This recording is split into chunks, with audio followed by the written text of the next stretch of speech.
특히 저는 목회자이기 때문에 병문안을 가게 될 때가 있습니다.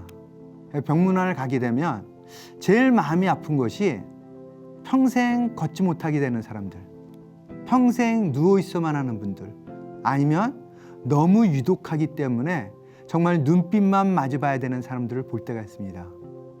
그때 제가 기도하면서 두 가지 감정이 있습니다. 그분에 대한 안타까움과 내가 건강하다는 게 당연한 것이 아니라 하나님의 은혜이며 너무 큰 감사이구나.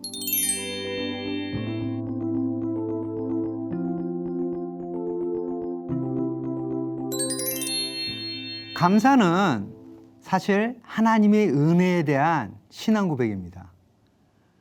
하나님의 은혜라는 것은 사실 받을 자격이 없는 자에게 거저 주신 것을 하나님의 은혜라 그래요. 그래서 모든 크리스찬들은 은혜 안에 살아야 되는 것입니다. 근데 내가 은혜 안에 살고 있다면 그것이 뭐로 나타나야 된다고요? 하나님께 대한 감사로. 자, 여러분들 하나님의 은혜를 뭘 경험하고 있습니까?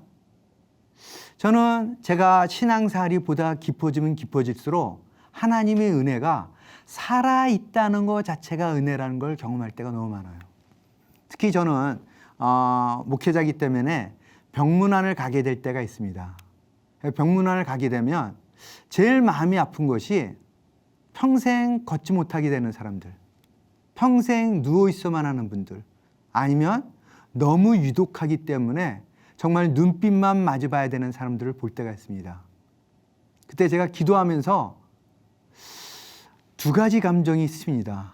그분에 대한 안타까움과 내가 건강하다는 게 당연한 것이 아니라 하나님의 은혜이며 너무 큰 감사이구나.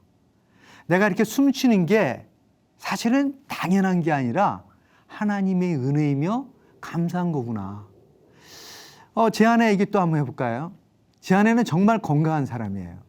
제 아내가 병원을 가는 일이 없더라고요. 10년, 20년. 아니, 평생 거의 병원에 가는 일이 없었어요.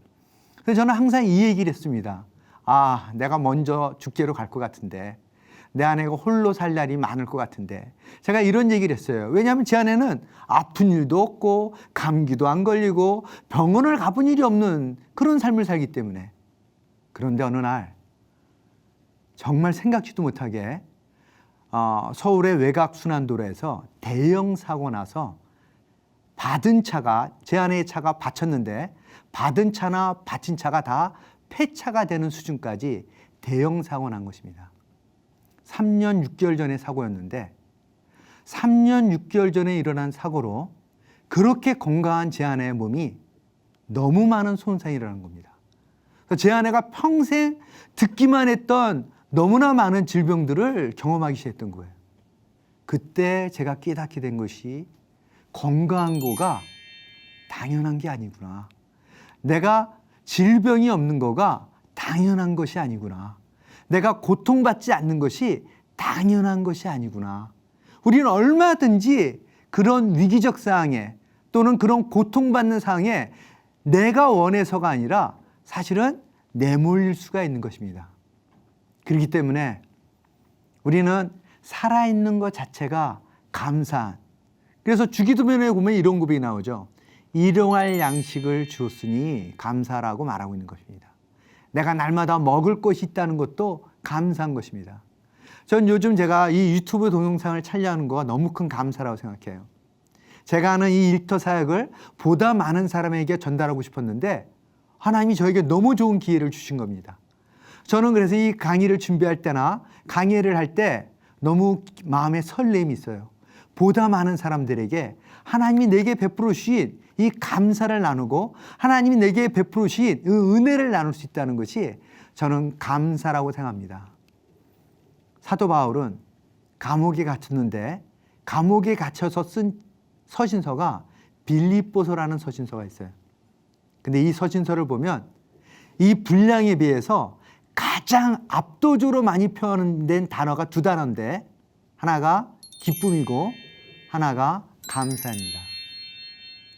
그래서 제가 신앙 고백할 수 있는 건 뭐냐면은 감사는 조건에 따른 것이 아니다.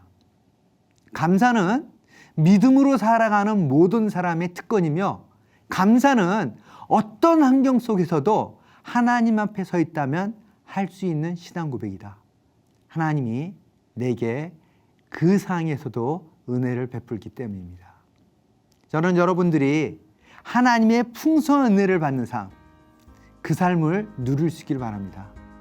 그리고 그 삶에 반드시 있어야 될 것들은 보다 감사가 넘쳐나는 것입니다.